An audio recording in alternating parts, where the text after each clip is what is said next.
Olvídense de todo lo que han oído sobre el objetivo de 1,5 grados centígrados. El Consejo del Clima de la Unión Europea acaba de emitir una advertencia sin precedentes. Los países deben dejar de fingir y empezar a prepararse ya para un mundo 3 grados centígrados más cálido. El informe es brutal.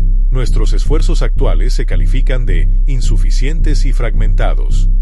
¿Qué le sucederá al planeta y a su ciudad si esta predicción se cumple? Comprendamos la gravedad de esta advertencia ahora.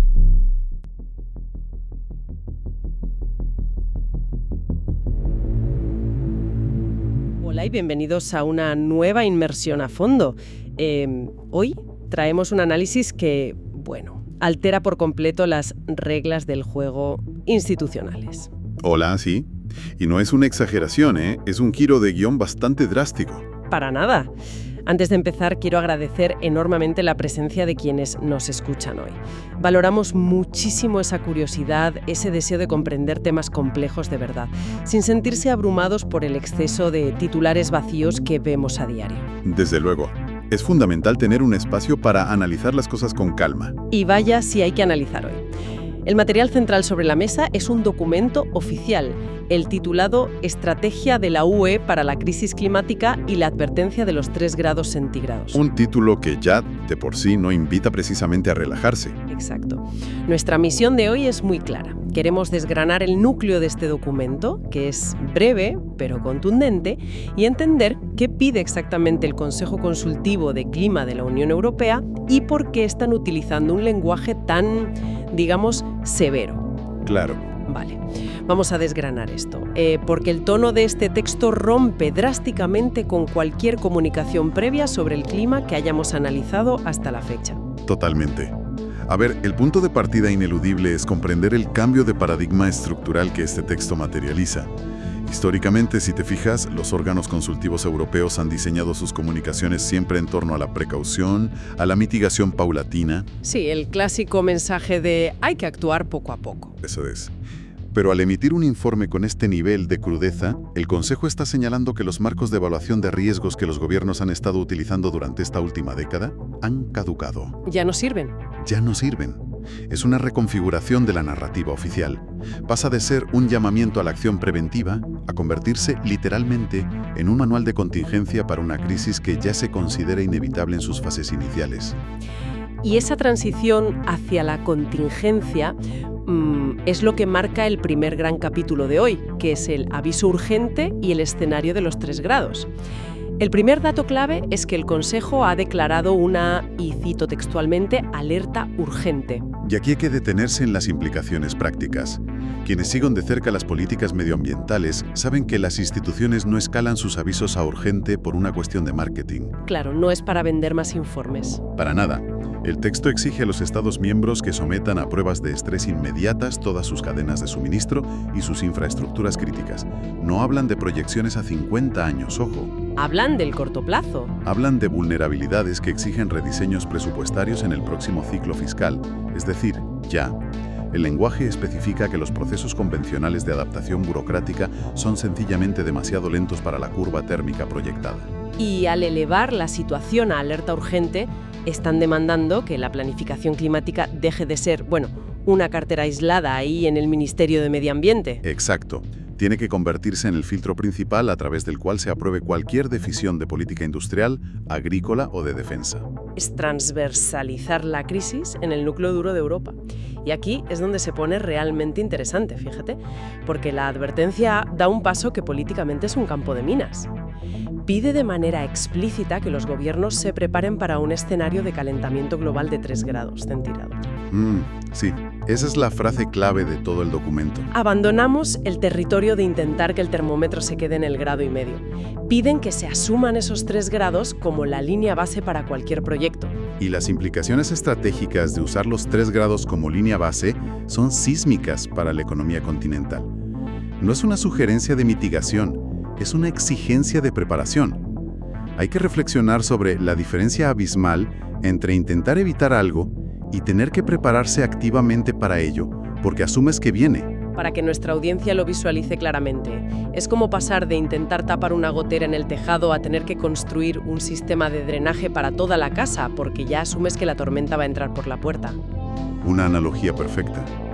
Si un país planifica hoy una infraestructura hídrica o una red de trenes basándose en los modelos antiguos de mitigación optimista, esa infraestructura ya nace obsoleta. Nace rota. Nace rota, sí. Prepararse para un mundo 3 grados más cálido significa rediseñar los mapas de rendimiento agrícola, reevaluar si se puede vivir en ciertas zonas costeras durante las mareas altas y asumir que los fenómenos meteorológicos extremos ya no son anomalías. Son la carga operativa estándar de los sistemas nacionales. Eso es. El documento hace hincapié en que seguir enfocando el dinero público solo en la reducción de emisiones, ignorando la adaptación física de los territorios, es una negligencia estratégica. Pensaba ahora en las redes eléctricas. El texto menciona que no solo hay que cambiar cómo generamos energía, sino que el propio cableado físico, las torres, los transformadores, tienen que soportar olas de calor sostenidas que merman su capacidad. Claro, se funden, literalmente. Y prepararse significa que el coste de mantenimiento de la civilización moderna acaba de multiplicarse por mucho. El Consejo subraya esa dualidad. Ojo, no sugieren que se abandone el esfuerzo por reducir la huella de carbono, para nada. Hay que seguir mitigando. Sí, pero dictaminan que la prevención por sí sola carece de viabilidad como estrategia única. Obligan a los gestores públicos a dividir su atención y sus presupuestos. Por un lado, intentar frenar el calentamiento y por otro, blindar físicamente a las sociedades contra los efectos que ya están programados en el sistema debido a las emisiones pasadas. Es una carga fiscal doble. Y precisamente esa presión sobre los recursos nos lleva a nuestro segundo capítulo, al diagnóstico de los esfuerzos actuales. Queremos hacer una pausa para reconocer de nuevo a quienes nos acompañan hoy, porque sabemos que buscan entender la raíz del problema institucional y no solo quedarse en la superficie. Y la superficie suele ser muy engañosa, la verdad. Totalmente. Pues bien, la primera gran crítica de la Unión Europea sobre las acciones actuales es durísima. El comité califica literalmente los esfuerzos globales de insuficientes. Lo que resulta fascinante aquí es cómo el documento despoja a la palabra insuficiente de cualquier connotación moral o política. ¿En qué sentido? En que la transforman en un veredicto puramente matemático. El órgano consultivo coge las contribuciones determinadas a nivel nacional, los famosos compromisos de cada país, y calcula su rendimiento real. Hacen los números, volumen de reducción necesario para evitar los 3 grados. Es decir, la curva de la acción no se cruza con la curva de la necesidad. Exactamente. Hay una brecha matemática insalvable ahora mismo. El informe detalla esa brecha de capital muy bien. Muestra que la velocidad a la que se invierte en infraestructuras verdes es solo una fracción de lo que la propia Unión Europea marca como mínimo. Es una cuestión de volumen, de escala. Claro. Por ejemplo, la industria pesada, el acero, el cemento. Avanzan, hay progreso tecnológico, pero el volumen total a nivel continental es matemáticamente incapaz de alterar la trayectoria térmica en los plazos que dicta la física de la atmósfera. Y este problema de la escala evidencia una desconexión total entre la ambición de las leyes y la ejecución real sobre el terreno. El Consejo señala que los anuncios a largo plazo no tienen detrás el dinero inmediato necesario. ¿No hay fondos reales? No. Y esta insuficiencia estructural significa que cada año que el esfuerzo se queda corto, la cantidad de dinero e inversión necesaria para el año siguiente crece de forma exponencial. Se encarece todo el proceso. Madre mía. Pero es que el texto va todavía más allá de la falta de dinero o de velocidad.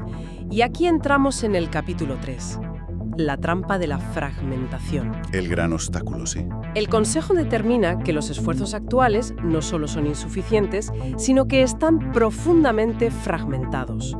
Entonces, ¿qué significa todo esto de la fragmentación en este contexto europeo y global? En la sentencia de la UE, el problema no es solo la falta de voluntad, que sería lo insuficiente que hablábamos antes, sino la falta de una dirección unificada.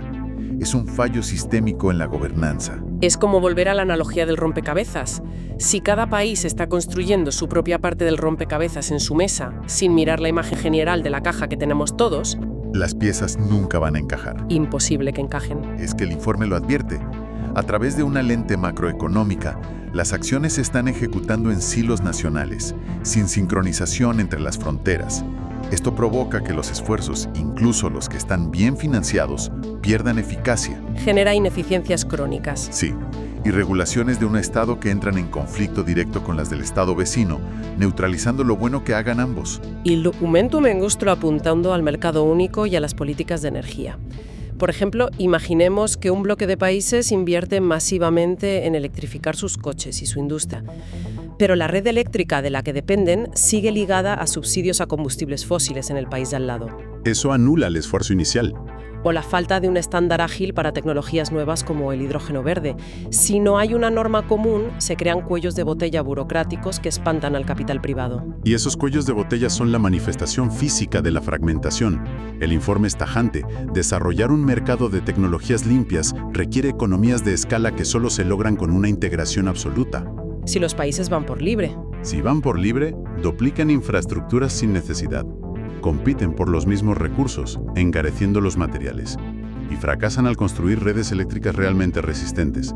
La fragmentación es, digamos, un impuesto oculto sobre cada euro invertido en esta transición. Y ese impuesto oculto empeora el problema de la insuficiencia que vimos antes. Si los recursos ya son pocos y encima este enfoque fragmentado hace que rindan menos, estamos en una espiral de ineficiencia total. Total.